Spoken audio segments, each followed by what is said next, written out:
뭐 문제 있거나 기도받고 하고 싶은 분들이 앞으로 좀 앉아주시면 되겠습니다.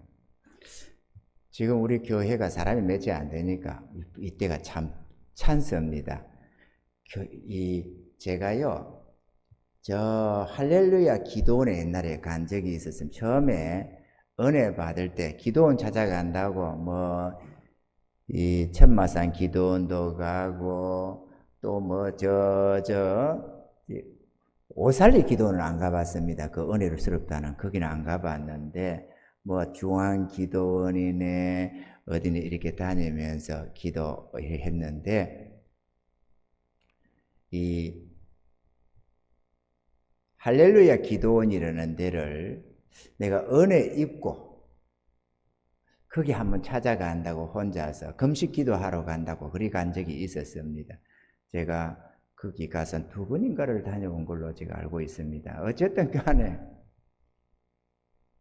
그 갔는데 그 안수를 한다고 하는데 이렇게 한 사람 한 사람 붙들고 안수하는 게 아니고 이렇게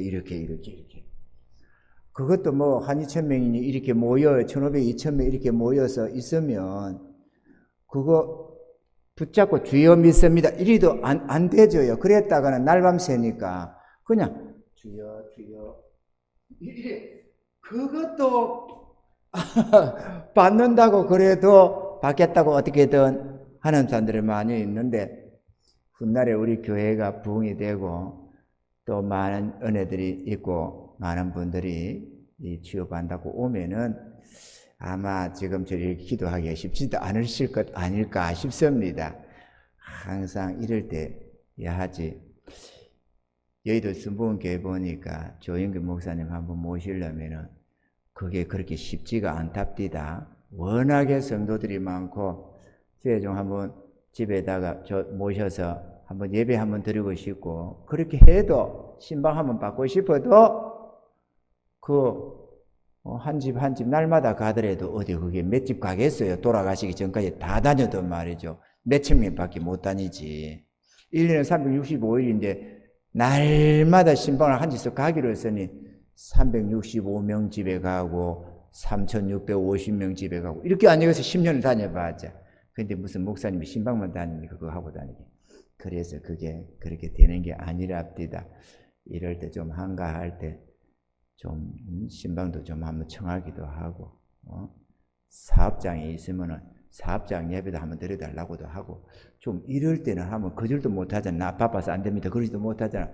이때 복 받는 거라는 걸 우리가 알아야 합니다. 할렐루야. 사람 많아지면 그때는 하고 싶어도 또 되지가 않는 경우가 생기니까 말이죠. 이제 주일 저녁이나 수요 예배, 금요 기도회 때는 좀 안수하고 기도하고 합심해서 기도도 하고 그러려고 생각을 합니다. 그래서 요 앞에 자리는 좀 장로님이 앉아 계시지만 뒤 점점 한번 밀리더라도 앞자리는 좀 하셔서 좀 이렇게 안수받고 그렇게 했으면 좋을 것 같습니다. 굳이 나와라 안 해도 거기 있으면 문제가 있는 분인가 보다 이렇게 생각하고 기도하도록 그렇게 하겠습니다. 제가 지난 2달 전 8월 달입니다.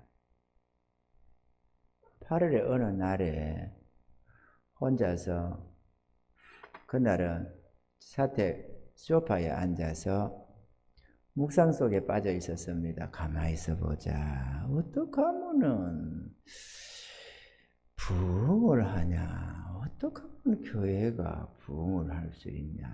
이런 속에서 혼자서 묵상을 하고 있었습니다. 그렇게 하면서 있었는데 또 마침 또 생각나고 보여지는 게 또 이 기독교 이런 유튜브 어떤 것들을 좀 보면서 하나님의 은혜를 또 이렇게 제가 많이 보거든요. 저는 보거든요. 저런 간증들도 보고 책 읽어주는 그런 에젤 그것도 좀 많이 보고 이러면서 은혜를 많이 받습니다. 여러분도 은혜 받으시기 바랍니다. 그런 속에서 은혜 입어가면서 여러분의 믿음을 돈독하게 세워가시길 바랍니다.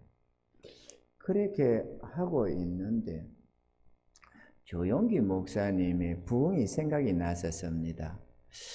조용기 목사님은 1960년대, 1950년대, 60년대 그 참혹하리만큼 전쟁으로 박살난 이 땅 위에 먹을 것이 없어서 모두가 배 움켜잡고 찌질이도 가난한 그 일제 속에서 살아남은 자들 얼마나 가난했습니까? 얼마나 힘들 빼앗겼습니까? 모든 것을 수탈당한 뒤에 6.25 사변권이 터져가지고 지구상의 최악의 상태가 된 상태 아니겠습니까? 부하들도 넘쳐나고 어려운 자들이 가득하고 무엇 하나 제대로 남아있는 그런 게 없는 시대 아니겠습니까?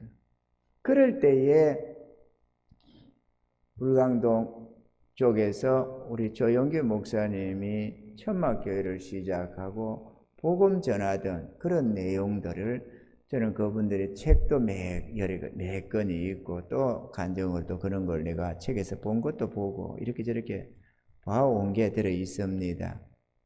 그때에 복음을 전해도 예수 믿으라고 그러면 천국 간다고 아무리 해도 씨가 안 맥히더라는 것입니다. 니나 믿으라고 그러고 주고 받냐고 그러고. 그래서 탄식을 많이 하는데 어느 집에 가서 또 일하다 보니까 지금 내 삶이 지옥인데 무슨 지옥이냐, 또 무슨 지옥이냐. 지금 내 삶 자체가 지옥이다. 남편은 술에 찌들어가지고 집안을 내몰라라 하고 자식들은 들 많고 먹일 것도 없고 처절하게 지금 살아가는 생지옥을 살고 있는데 또 무슨 지옥이냐 이러면서 콧방귀도 안 끼더라는 거죠. 이런저런 상황을 보면서 고민하던 조용기 목사님에게 하나님이 깨닫게 해주신 것은 이 본문의 말씀으로 이 땅의 복이 더 중요하구나. 영혼 구원이 안 중요하다는 게 아니고 이 땅의 복이 중요하다. 그래서 천국도 중요하지만 예수 믿으면 영혼이 구원받을 뿐만 아니라 범사가 잘 되고 강건해지는 복도 누린다라는 것을 하나님이 깨달음을 주셔서 그래서 그 말씀을 들고 일생 동안에 하나님의 복을 전하는 그러한 하나님의 이 구원의 복음과 함께 우리 삶의 복음도 전하는 그런 사역으로 한국 교회를 부흥시키고 또 그로 말미암아 이 나라가 단기간에 기독교 세계 역사 속에도 없을 것 같은 초고성장을 해온 하나님의 복을 무한대로 받은 나라가 되었다는 것입니다. 이게 생각이 났습니다. 어떻게 하면은 교회를 부흥시킬고 어떻게 하면 이 시대는 그때는 그 당시는 먹고 살 게 없어서 처절해서 예수 믿으면 복 받는다. 이것이 먹혀 들어가고 그들에게 위로가 되고 소망이 되고 이래가지고 사람들이 그 은혜를 삼아서 나와서 은혜를 입었는데 그러면 이 풍요로운 시대는 어떡하냐 이러면서 혼자서 또 그걸 생각하면서 주님 이거 이 시대는 또 어떻게 합니까? 그러면 그때는 날 이해하겠습니다. 내가 그 시대에 있었다면 내가 그걸 전하겠는데 그러나 주님 그거 정말 맞기는 맞는데 지금은 어떻게 합니까? 이렇게 물으면서 고민 중에서 묵상 중에 있었는데 하나님이 영어로 보여주신 게 있었습니다. 그게 뭔가 하면은 동일하게 이 말씀이었고 동일한 시대는 그 시대와 이 시대가 찌질이도 가난한 시대와 지금은 차원이 다르지만 우리 인생에는 똑같다는 것을 알게 해 주셨습니다. 그게 뭐냐 하면은 그때도 처절하게 절망스러운 시대였지만 지금도 처절하게 절망을 하고 있다는 것입니다. 풍요 속의 빈곤이라고 수많은 젊은 사람들이 절망감을 느끼고 있고 또 수많은 가정에서 고통 속에 절망하고 있다는 것입니다. 그들을 눈을 열어서 마음을 열어서 소망을 가지게 해줄 내용이 이 시대가 없다 이거죠. 학교 공부한다고 소망이 생기겠습니까? 옛날에는 공부라도 하면 그래도 나중에 잘 되겠지라고 했지만 지금은 그거를 기대할 수가 없습니다. 돈 벌면 되겠다 하지만 돈이 아무렇게나 벌려지는 건 아니잖아요. 돈 벌겠다 하다 보면 도리어 사기당하고 도리어 죽어나가는 상황이 생깁니다. 이 시대에 우리 다른 나라는 제쳐두고라도 우리나라 안에 살아가는 이 사람들, 뭐 소수의 어떤 사람들 제쳐두겠지만 수많은 사람들이 절망감에 빠져 있다. 비록 먹을 것이 많고 생활하는데 문제가 없을지라도 그 영혼에는 메마름이 가득하고 삶이 처절하다라는 것을 깨닫게 해 주십니다. 그러면서 동일하구나. 그때나 지금이나 동일하구나. 영혼 구원을 나는 오늘날도 오늘까지 부르짖었다고 말을 했잖아요. 영혼 구원을 받아야만 회개하고 거듭나야만 새 사람이 되어야만 성령으로 하나님 앞에 온전히 나아가게 된다고 생각을 해서 어찌하든지 영혼 구원을 부르짖어 왔습니다. 오늘날까지만 28년 동안 내가 변화받아서 그렇게 되어 왔으니까 말이죠. 그런데 하나님께서 그것을 눈을 열어주시면 너도 이 은혜를 전해라 라고 보여주시며 알게 해주셨습니다. 이 말씀으로 말이죠. 그래서 절망하는 이 시대에 희망을 부르짖고 소망을 전해주라는 것입니다. 하나님으로 말미암는 이 소망을 말이에요. 구원의 은혜가 문제가 아니고 우리 삶이 잘 되고 우리의 육체도 강건해지는 영육 간의 강건함을 얻는 이 은혜를 전하라는 것입니다. 이것을 내가 모르는 게 아니잖아요. 이걸 알고 있는데 그래도 구원받아야만 될 거라고 생각을 해서 열심히 구원을 전해드렸습니다. 그랬더니 하나님께서 때가 되셨는지 너는 이 은혜를 전해서 주의 백성 사람들을 주께로 이끌어 드리라. 그리고 그 속에서 구원을 얻게 하겠다. 주님이 뜻을 그렇게 주셨습니다. 그러고 나니까 그 전에 좀 은혜를 전하려고 하다가도 내가 은혜를 좀 전해야 되겠다 이렇게 해서 은혜를 전하다가도 또다시 회개를 부르짖고 하니까 이리 떠나가고 저리 떠나가고 도무지 변화는 안 되고 무엇이 이런저런 양심의 가책을 받고 책만 받고 하다 보면 도리어 떠나버리고 그래서 우리 교회가 부흥이 안 되어 왔습니다. 그래서 부흥이 안 된 것도 있겠죠. 하나님이 때가 있겠죠. 훈련시키고 계획하는 때가 있어서 그렇겠지. 하나님이 보여주시면 알지 왜 몰랐겠어요. 그리고 다시 또 되돌아가고 항상 내 안에 구원을 받아야 된다는 것이 가득하다 보니까 끊임없이 원점으로 돌아가고 은혜를 전하다가도 다시 또 원점으로 돌아가고 항상 그래왔는데 하나님이 이 은혜를 주시자 내 영혼이 그 은혜 앞에 먼저 크게 감동을 받고 은혜를 입었습니다. 우리 주님께서 명하시면 그거는 내가 무조건 따르거든요. 할렐루야. 그래서 이제 구원받아야 된다고 안 하고 은혜를 입으라고 전하는 겁니다. 하나님의 복을, 하나님이 이러한 복을 가지고 있으니 주시고자 하시니 복을 받아라 이렇게 전하는 것입니다. 할렐루야. 하나님이 복을 주겠다고 이미 명하셨고 삶의 복을 주시고 육신의 강건도 주시고 이것을 내가 주겠다고 주님이 나한테 뜻을 주시고 보여주셨기 때문에 제가 자신 있게 기도받아라, 기도하자 이렇게 하는 겁니다. 그리고 복을 받아라 이렇게 할 수 있어요. 왜? 주님이 원래 약속을 하신 것이지만 실질적으로 나에게 그 뜻을 주시고 이것을 전하라고 했으니까 전하라고 해놓고 아픈 사람들, 문제 있는 사람들, 이런저런 사람들에게 이 하나님의 은혜를 전하면서 그들 하여금 위로받고 힘을 얻고 그러면서 하나님을 즐거이 향해 나아가도록 그렇게 하라고 하셔놓고 기도하며 간구하는 걸 안 주시겠어요? 주시지 당연히. 할렐루야.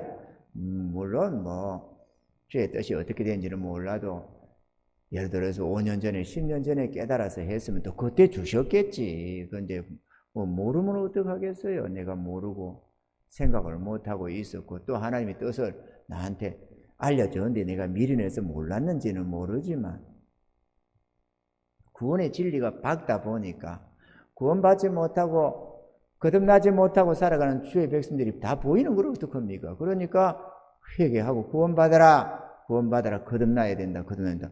계속 말을 할 수밖에 없었던 거죠. 모르면은 그냥 예수 천당 이러면서 복을 전할 텐데, 아니, 알게 했으니, 훤히 알고 있으니, 어떡하겠느냐, 그거죠. 오늘 이 하나님 주신 은혜를 오늘 이 밤도 간략하게나마 우리가 살펴보는 은혜가 있기를 바랍니다. 하나님 주신 귀한 은혜. 요즘 경제활동이 어렵다 보니까 수많은 사람들이 많이 힘들어합니다. 절망하는 사람들이 얼마나 많습니까? 특히나 영끌이네 뭐네 해서 이렇게 저렇게 투자한다고 주식 투자, 비트코인 투자, 아파트 어떻고 이렇게 저렇게 온갖 투자도 아니죠. 사실은 투기를 하다시피 했는데 금리가 치솟아 가니까 아주 절망 속에 빠져버린 그러한 사람들이 무수합니다. 그들 모두가 주의 은혜를 입어야 할 대상들인 겁니다. 육신의 질병 속에 고통하는 자들이 은혜 입을 대상들인 겁니다. 할렐루야. 괜찮은 사람들만 오는 게 아니라 고통과 절망 속에 있는 자들이 나와서 주의 은혜 입고 구원함도 얻고 하는 감사하며 찬양하는 그런 은혜가 우리 앞에 이제 열려지게 될 것입니다. 할렐루야.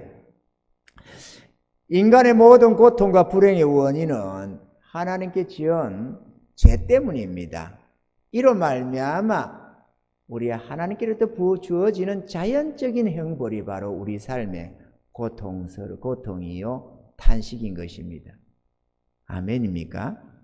첫사람 아담과 하와가 하나님께 범죄하다 보니까 그 영혼이 죽게 되고 그러다 보니까 가시와 엉겅퀴가 저주를 받아 땅이 저주를 받아서 가시 엉겅퀴가 나무로서 수고하면서 그 소산을 먹도록 하는 그러한 고통을 당하게 되고 그로 말미암아서 우리의 육체도 늙고 병들어서 죽게 되었던 것입니다. 이게 죄로 인한 원인이었다라는 것입니다. 아멘이죠?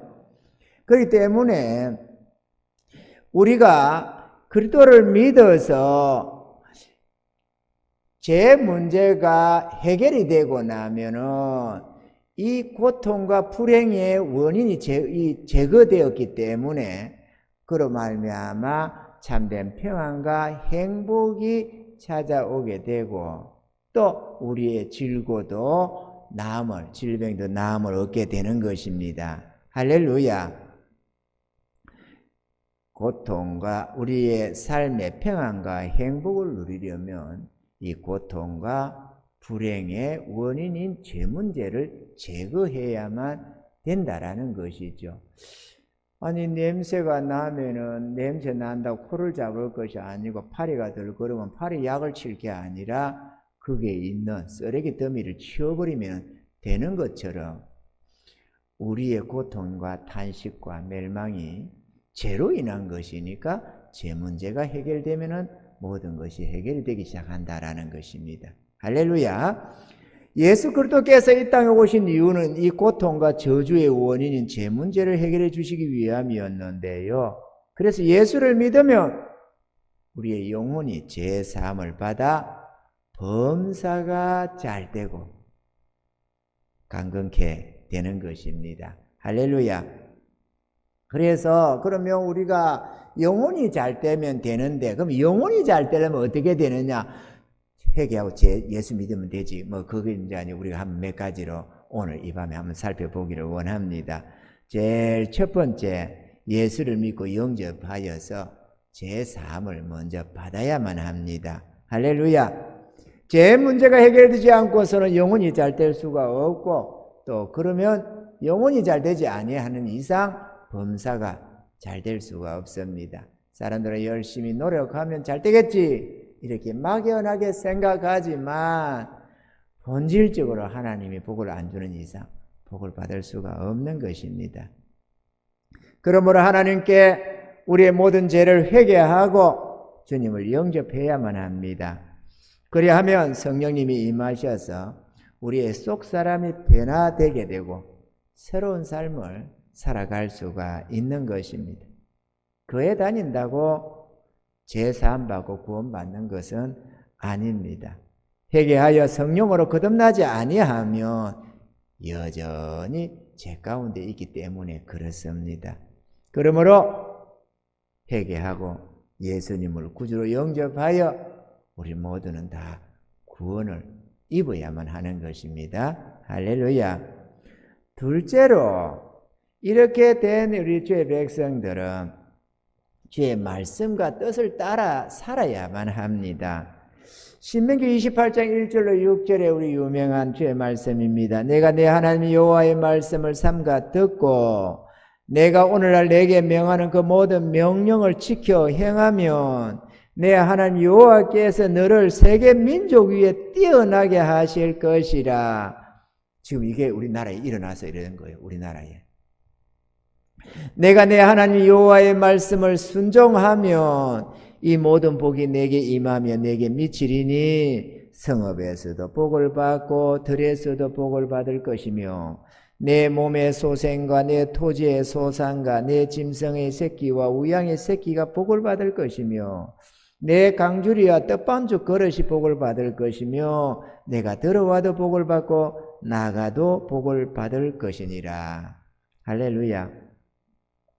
하나님의 말씀은 영원한 진리이니 믿음으로 받아서 순종해서 이 은혜를 다 받아 누리시는 우리 모두가 되기를 바랍니다. 생명의 말씀을 받아들이고 이 진리의 말씀, 영원한 하나님의 이 말씀을 우리가 마음에 받아들이면 그때로부터 생각이 바뀌고 가치관이 바뀌고 그런 말미암아 우리의 삶이 달라지기 시작하는 것입니다. 누구나 주의 말씀을 따라 살면 약속된 하나님의 그 복을 다 받아 누리게 된다는 사실입니다. 할렐루야. 하나님의 복은 누구나 듣고 믿고 실천하면 반드시 받게 되어져 있습니다. 그래서 진리라고 하는 것입니다. 할렐루야. 우리가 기도한다고 내가 뭐 믿음이 약해서 어쩌고 이럴 수도 있지만 우리가 하나님의 구원함을 얻는 것도 하나님의 죄 용서를 믿음으로 받는 것 아니겠어요?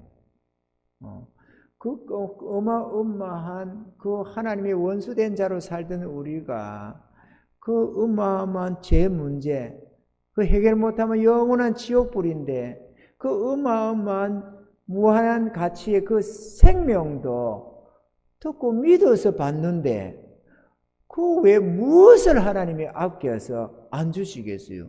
약속하신 거 듣고 믿어서 받아 누리는 것이죠. 할렐루야. 우리가 좀 더 마음을 열어서 내가 괜히 하나님의 은혜를 제한하지 말고 크게 열어서 전능하신 하나님의 그 능력을 맛보며 살아가시는 그런 은혜가 있기를 바랍니다. 셋째로 믿음으로 행해야 합니다. 지금 영혼이 잘 되는 걸 말하는 겁니다. 영혼이 잘 되려면 예수님을 믿고 영접하여 구원을 받아야 하고 영혼이 잘 되려면 하나님의 말씀과 뜻에 순종하며 살아야 합니다. 그리고 영혼이 잘 되려면 왜? 영혼이 잘 되면 범사가 잘 되고 형통케 되니까 말이죠. 아멘이죠.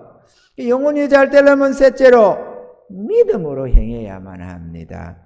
히브리서 11장 6절에 믿음이 없이는 기쁘시게 못하나니 하나님께 나아가는 자는 반드시 그가 계신 것과 그가 자기를 찾는 자들에게 상 주심을 믿어야 할지니라. 자, 봐봐요. 믿음 없이는 하나님을 절대로 하나님을 기쁘시게 못하고 하나님을 기뻐하지 않는다. 그런데 그러면은 어떻게 되느냐? 어떤 믿음이냐?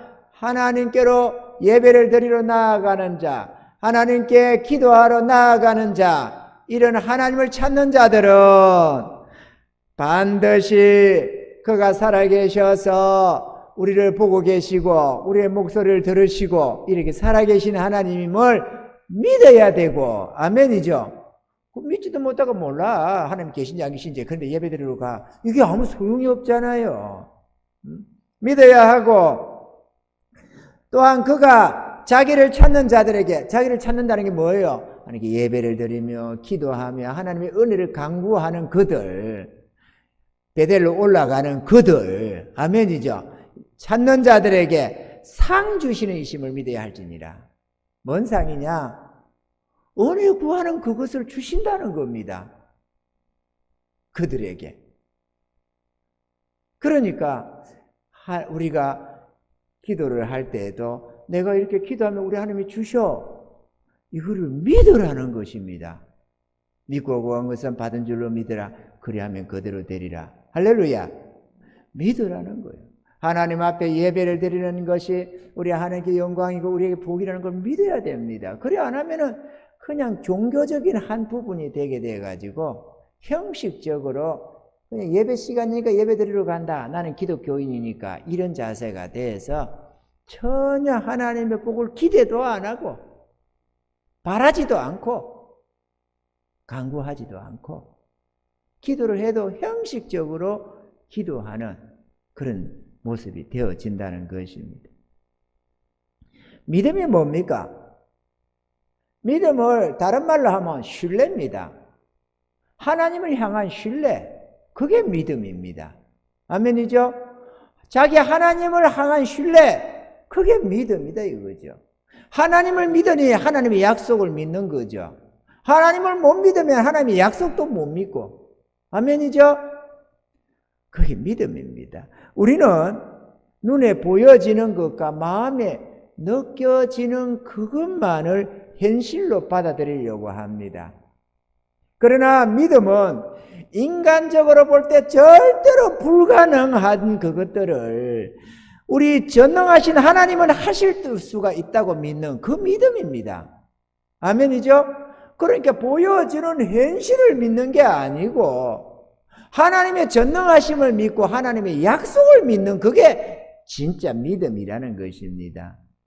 그래서 믿음이 없이는 하나님을 기쁘시기도 못하고, 또 하나님의 참된 은혜를 입지 못하면 하나님의 약속을 믿을 수가 없습니다. 왜냐하면 현실이 아니잖아요. 자기들이 볼 때 현실은 눈에 보여지고 느껴지고 이해되고 생각되어지는 그것을 현실로 생각을 하는데, 그들 속에 하나님이 없으면 전능자라는 개념이 없고, 또 이 기적이라는 것, 이 현실을 초월해서 약속한 대로 이루시는 하나님을 모르니까 그 약속도 전혀 믿어지지가 않는 것이죠. 어떻게 믿겠어요? 지금 예를 들어서 여기서 뼈가 바싹 부서진 사람이 여기 와 있습니다. 안수하면 뼈가 올라붙는다. 그걸 어떻게 믿겠어요? 과학적으로 불가능하죠. 뼈가 어떻게 한순간에 올라붙습니까? 안 그래요? 아니, 바싹 부서지고 교도소가 나가지고 바싹 부서졌다 칩시다. 대토골이 박살 났습니다. 이게 완전히 나가버렸습니다. 산사에 부서지고 뭐 한두 개 부서지면 못이라도 붙여서 이렇게 붙이기라도 한다지만은, 바싹 부서지면 이것저것도 안 되는 거 아닙니까? 그러면은 그것이 우리가 아는 대로 뼈가 붙으려면은 이렇게 조인을 해가지고 최소한도 100일은 내압둬야 이게 애들이 올라붙는 거 아니겠어요? 우리가 상식적으로. 그렇습니까? 그렇지. 상식적으로 뼈가 올라붙으면 100일은 걸려가야 돼요. 근데 이게 갑자기 어떻게 올라붙어? 이게 불가능한 것도 아니에요. 아니, 과학적으로, 의식적으로 인간이 한번 생각해 보라고, 이게 가능한 일인가? 안 하지, 절대로 불가능하지. 그런데 그게 역사가 일어난다니까, 하나님이 하신다니까. 그러니 그게 하나님의 전능하심이지, 그게 뭐예요? 안 그렇습니까? 사람이 죽어서 시간이 흘러가면 세포가 썩어지고 내가 썩어버리면 내라는 거는 재생이 안 된다는 게 과학입니다. 그러면 죽을 병이 들어서 죽어가지고 다 썩어버렸습니다. 그런데 어떻게 되살아나요?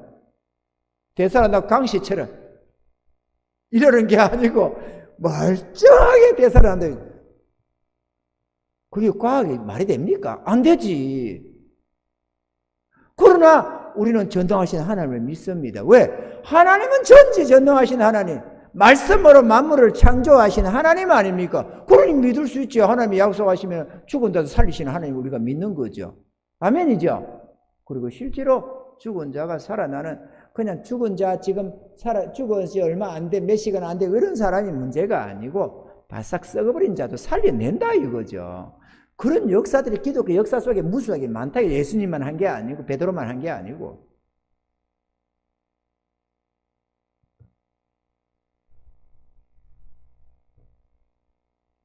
그러니 보여지는 그게 현실이 아니고 우리는 믿음으로 바라보는 그 세계가 진짜라는 것을 우리가 믿어야 된다는 거죠.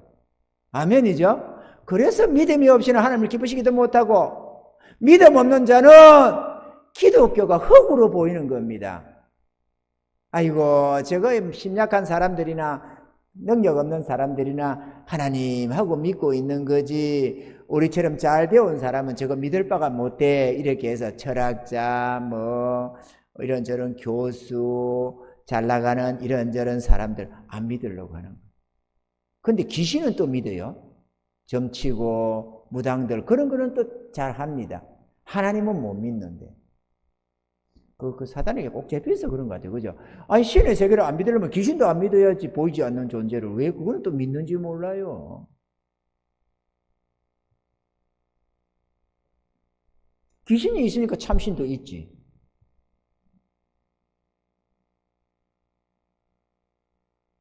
그래서 여러분, 우리 믿음의 백성은 하나님은 하실 수 있다. 뿐만 아니라 그 하나님은 믿고 구하면 들어준다고 하셨다. 이 믿음이 있어야 되는 것입니다. 할렐루야. 그래서 우리가 그 하나님을 의지해서 가난도 벗어버리고, 그 하나님을 의지해서 기적과 이적도 체험하고, 그 하나님을 위해서 강건하고, 그 하나님을 위해서 소망이 넘치는, 염려와 근심, 걱정은 주 하나님께 다 맡겨버리고 감사하며 찬양하며 살아가는 평안한 삶이 될 수가 있는 것입니다. 할렐루야. 현실적으로 전혀 가능성이 1도 안 보여도 하나님의 말씀에 의지해서 확신하는 것, 그게 바로 믿음입니다.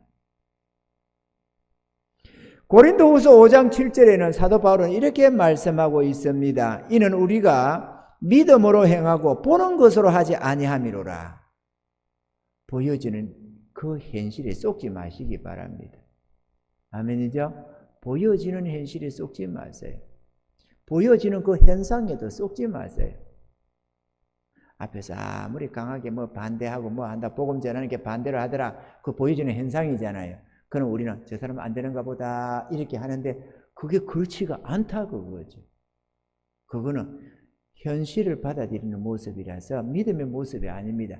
저래도 하나님이 얼마든지 저 강박하면 무너지고 여리고성은 무너진다, 이렇게 바라보는 거, 그게 또한 믿음이거든요. 복음 전도자는 우리가 그 영혼을 선택해서는 안 될 줄로 믿습니다. 아멘이죠. 그래서 우리 하나님은 우리에게 은혜를 베푸시고자 할 때 네가 나를 믿느냐 하고 우리의 믿음을 요구하는 것입니다. 아멘이죠. 우리가 이거 기도한다고 되겠나, 한다고 되겠나 이러지 말고 주를 믿는 믿음으로 주님께로 나오는 은혜가 있어야만 되겠습니다. 하나님의 복은 믿음의 복입니다.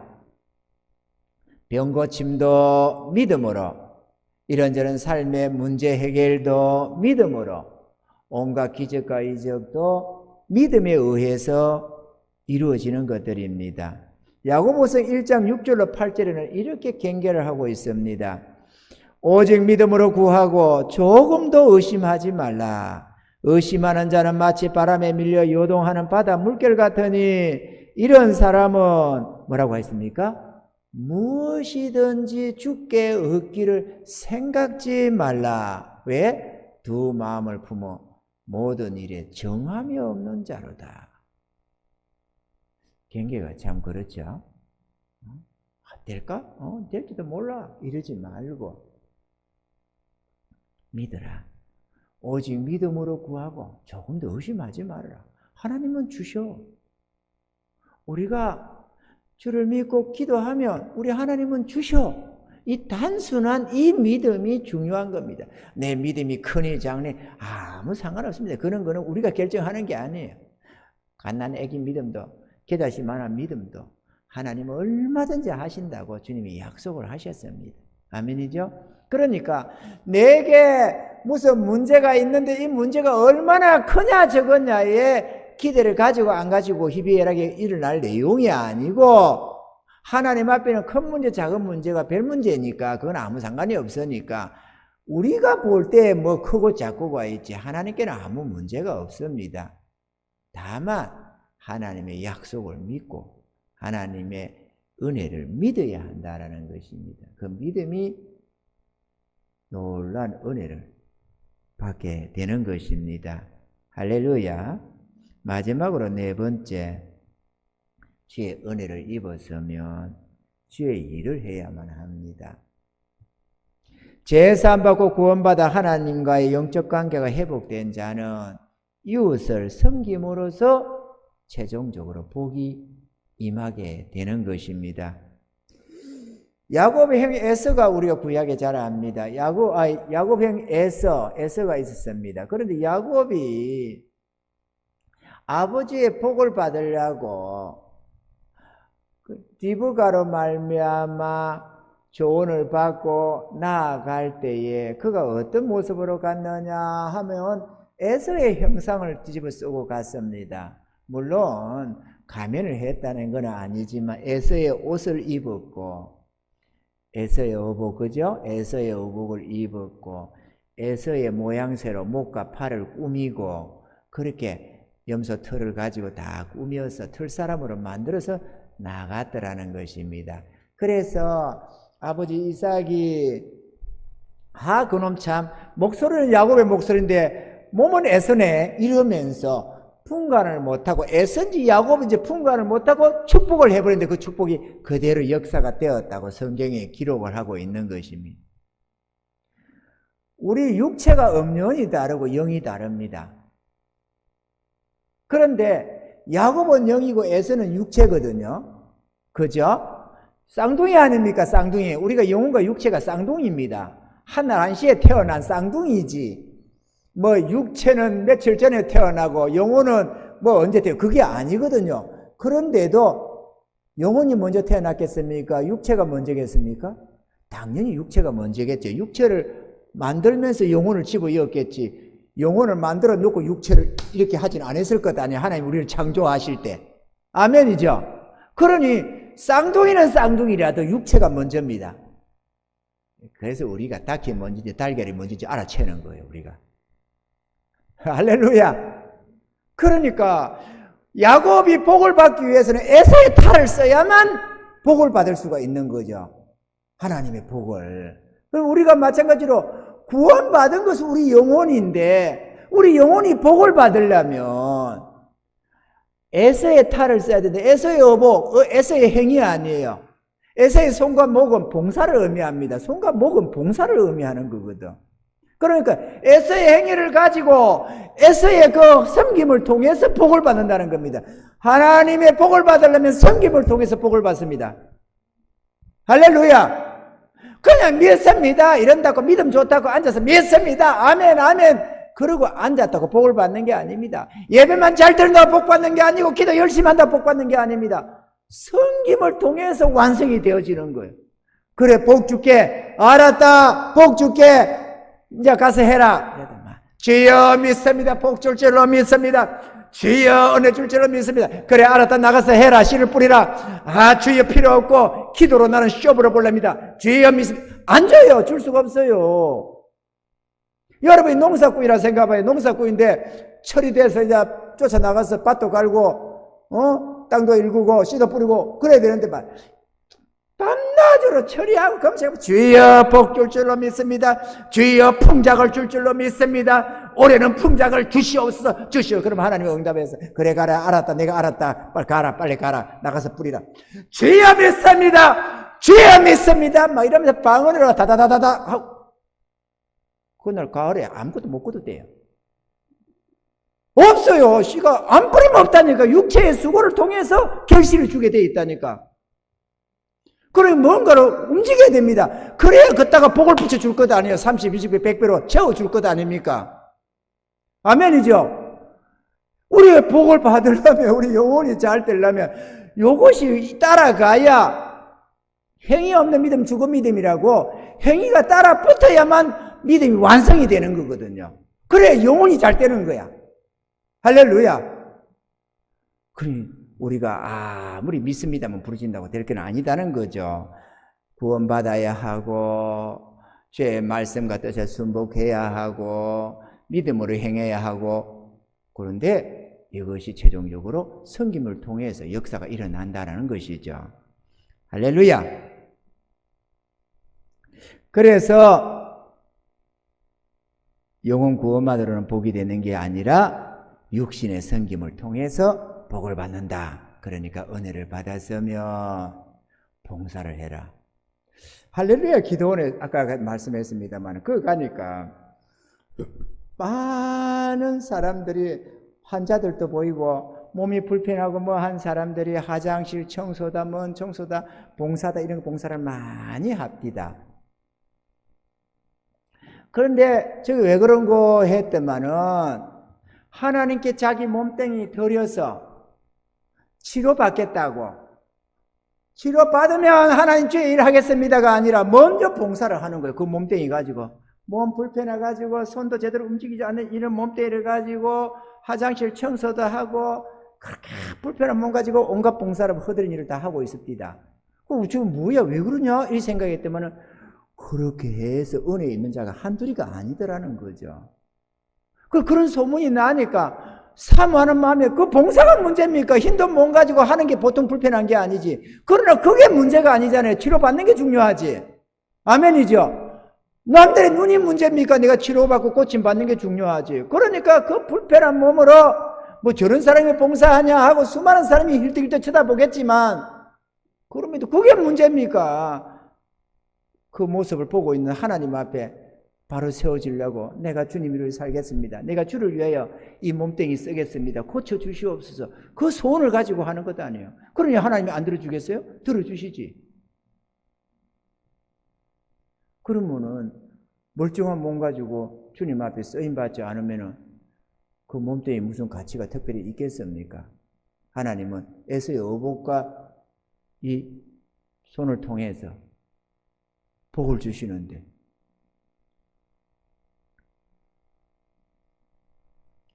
우리는 이웃을 섬겨가야 합니다. 아멘이죠? 교회를 섬기고 이웃을 섬기고 봉사를 해야 됩니다. 어떻게든 하십시오. 우리 교회를 봐요. 깨끗한 거 이것도 누군가가 그래도 다 이리 신경 쓰고 저리 신경 쓰고 누군가가 다 해서 이렇게 이루어지는 것이지 저절로 됩니까? 하나님이 전능하시니까 하나님이 알아서 청소 다 해주시고 하나님이 알아서 꾸며주시고 하나님이 알아서 모든 걸 다 해줍니까? 하다못해 덩이 하나 나가도 다 이건 누군가 갈고 있어서 이렇게 멀쩡해 있지 덩이 안 나갑니까? 수시로 나가지. 저 그전에 저 덩 낀다고 하다가 내가 죽을 뻔했어요. 저 전기가 있는 줄 모르고 잡는 바람에 그냥 이거 선 연결한다고 전기로 꼽아놓고 차단기로 내려놓고 해야 되는데 안 해놓고 해가지고 막 얼마 저 사다리 타고 저 올라가 있다가 얼마나 놀라가지고 지금도 거기에 자국이 있어요. 전기가 팍 해가지고 새까매. 그걸 내가 진짜 아이고 내 원차 하나님이 지켜주셨어요. 그때 안 죽었지. 거기서 팍 내 손에서 이랬으면 내가 막 발랑 자빠질 거 아니에요. 그거를 전기를 연결하겠다고 이렇게 하겠다고 이리 까고 저리 까가지고 이렇게 하겠다고 하다가 가만히 있어 보자. 이렇게 하나 까고 이것도 까고 이래 놓고 가만히 있어 테이프 이렇게 한다고 이거 잠시 놓고 이런데 팍 이러는 거야. 내가 그걸 돌렸으면 어쩌면 했어요. 손에 그냥 저 꼭대기에서 다이빙을 해가지고 뚝 떨어지면 그때 장 목사 어디 하나 나갔을 텐데 하나님께서 야, 나와라. 이래가지고 내가 버리고 딱 놓으니까는 저 자국이 딱 있어요. 저 뒤에 곰탕에 저게, 요 모서리 딱 뒤에 보면 저거 하면은 위에 천장에 새까매 있습니다. 거기 팍 나간 자국이 그 장목에서 안 죽고 살리는 하나님의 손길입니다. 한번 보세요. 그것도. 보면 은혜가 됩니다. 저 뭐 지금 시커멓게 탔나 하겠지만은. 그걸 봉사를 하는 거지. 개척교회 목사가 다 하거든. 이거 저거 다 하거든. 다 해요. 봉사합시다, 여러분. 뭔가 주를 위해 섬겨야지. 이거를 하든 저거를 하든. 그런데 교회는, 하나님의 나라는 자원해서 하는 거지. 이거 하세요? 저거 하세요? 그걸 시키는 게 없어. 뭐 돈을 주건데 이것저것 시킵니까? 돈도 안 주는데. 무료 봉사니까 알아서 해야지. 아멘이죠? 그 스스로. 하나님을 찾아 기도하는 것도 누가 허락해서 합니까? 스스로. 성경을, 말씀을 보는 것도 누가 허락해서 합니까? 자기 하나님을 기뻐하시고 하나님의 말씀이 사분해서 보는 것이지. 또 그게 복받는 비결이니까. 아멘이죠? 청소를 안 해도 누가 허락해서 합니까? 자원해서 하는 것이고. 또 전도를 해도 누가 꼭 허락해서, 물론 허락해서 합니다. 허락후기도 합니다. 그러나 그게 문제, 허락훈다고 누가 다 합니까? 해야지. 이웃사랑은 관심에서 시작됩니다. 마태복음 7장 12절에 그러므로 무엇이든지 남에게 대접을 받고자 하는 대로 너희도 남을 대접하라. 이것이 율법이여 선지자니라. 이렇게 말씀을 했습니다. 내가 먼저 관심을 갖고 이웃을 대하면 상대방도 마음이 열려져서 반응을 하게 되는 그런 것입니다. 그런데 이 이웃 섬기는 것, 교회를 섬기는 중에 최상의 것이 뭐냐? 복음 전도하는 것입니다. 아멘입니까? 전도를 하는 사람들은 모두가 예외 없이 하나님의 복을 받습니다. 물질의 복과 이 육신의 강건함을 받고 자녀들까지 복을 받는다는 것이 모두가 한결같이 하는 내용입니다. 전도가 복받는 비결입니다. 아멘이죠? 왜냐? 이 세상에서 가장 소중한 것을 하나를 들라면 생명입니다. 우리 육체의 생명도 소중한데 영혼의 생명은 육체의 생명하고는 아예 비교 자체가 불가능한 것입니다. 1000만 분은 1000만 배보다 더 많고 1억보다 더 많고 10억, 1조 이런 개념이 아닙니다. 아예 비교가 안 되는 육신의 생명, 이거는 100년밖에 못 살잖아요. 영혼의 생명은 영원한 겁니다. 그러니까 아예 비교가 안 됩니다. 100배, 1000배가 아니라 100배, 1000배 곱하기 100배, 1000배를 해도 끝이 없는 것이 영혼의 생명입니다. 그런데 살려내는 복음 전도는 그 생명을 살리는 사역이잖아요. 그 생명을 살리겠다고 예수님이 이 땅에 오셔서 십자가에 못 박힌 거 아닙니까? 그 생명을 살리겠다고 성령님이 역사해 주시는 것 아닙니까? 그러니 복음 전도는 주님과 함께 동력하는 것입니다. 주님과 함께 내 육신, 내 영혼, 내 잿된 옛사람 십자가에 못 박아버리고 주님과 함께 복음 사역하는 거예요. 주님은 구원을 이루시고 완성시키시고 우리는 그 구원을 적용하는 주의 성령의 사역에 동참해서 함께 합력해서 십자가의 은혜를 이루어가는 것입니다. 그 전도자가 없으면 주의 십자가의 은혜가 무산되어 버리는 겁니다. 그래서 하나님이 전도하는 자들에게 복을 주시는 것입니다. 아멘이죠? 전도하는 자가 복을 받습니다. 전도하셔야 됩니다. 전도는 기도입니다. 기도부터 시작하세요. 믿고 기도하세요. 하나님, 믿고 구하는 거 다 준다잖아요. 그러면 하나님, 필요한 거 나는 전도 못해 하지 말고 전도하려면 뭐가 필요한지를 구하시면 되잖아요. 담력이 필요하면 담력을 구하시고 믿음이 필요하면 믿음을 구하시고 은사가 필요하면 은사를 구하시고 물질이 없어서 안 된다고 하면 물질을 구하시고 전도하겠다고 구하면 하나님이 그거 안 들어주시냐고 그거죠. 다 들어주시지. 아멘이죠? 특히나 나는 마음이 참 너무 여려가지고 전도하는데 잘못 상대방이 뭐라고 하면 상처를 받습니다. 주님 아시잖아요. 그러면 그냥 내 교회 갈래? 이러면은 알았어. 언제 가면 돼? 이렇게 하나 너무도 쉽게 할 수 있도록 하나 붙여주고, 이러면 또 붙여줄 거도 아니에요. 안 되면 그렇게 더 구해야지. 아멘입니까? 기도합시다. 전도 못한다는 소리 하지 말고 할 수 있도록 기도하면 되잖아요. 전도는 기도부터입니다. 아멘이죠? 기도하십시다. 그리고 주님이 복을 전하라고 하셨으니까 처절하게 어려운 사람들 교회 가자, 예수 믿으면 복 받는다, 반드시 은혜 주시니까 와봐라.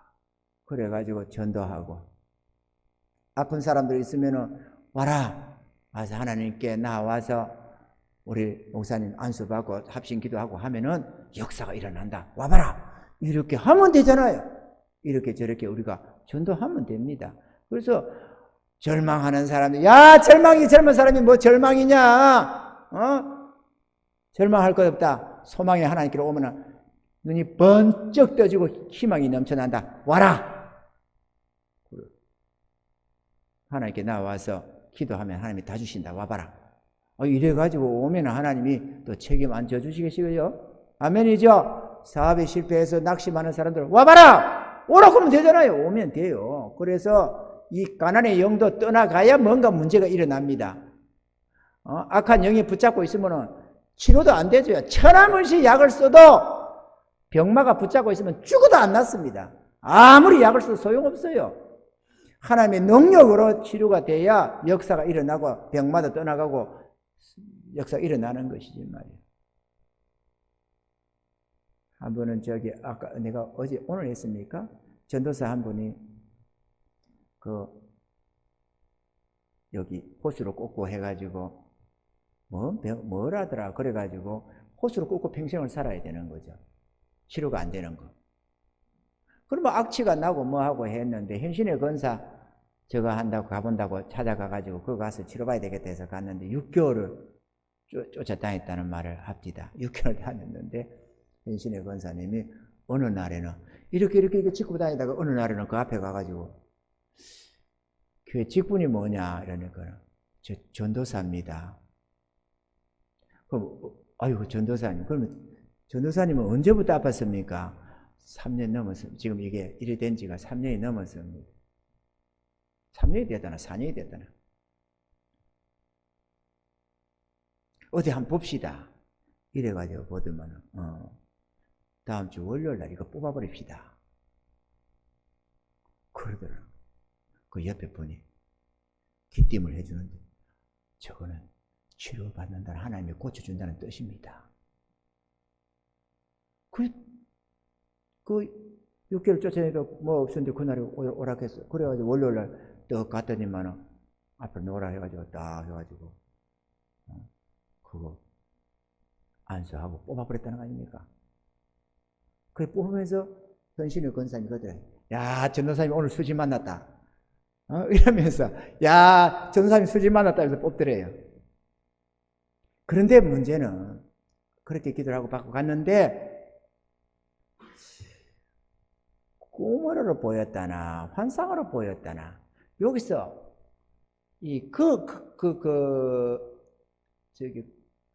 진해 같은 게 여기 기 나가더래요. 여기서 이게 나가는 게 있더래요. 내가 지금 제대로 말을 하는지 모르겠습니다. 그래서 나가더래요. 그러더만 싹 나와버리기 시작하더라는 거죠. 그대로. 그러니 악한 그 안에 뭔가가 영이 거기 몸만 아파서 안 고쳐지는 게 아니고 그 안에 어떤 것이 있다 그거죠. 원인이 안에 있다 이거예요. 사단의 역사가 있다 이거죠. 수많은 질병 속에 그게 있습니다. 그래서 귀신 쫓아내고 병 고침 받고 소리가 나는 게 그래서 나는 것입니다. 전도사인데 주의 은혜 입고 살아가는 전도사였는데도 그런 게 있다 이거죠. 그럼 우리 안에도 얼마든지 있을 수 있지. 아멘입니까 여러분? 얼마든지 있을 수 있습니다.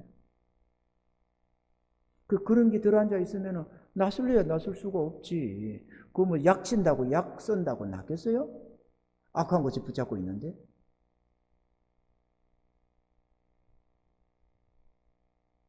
그리고 그 책에 그런 간정들이 다 나온 것들이 있어요.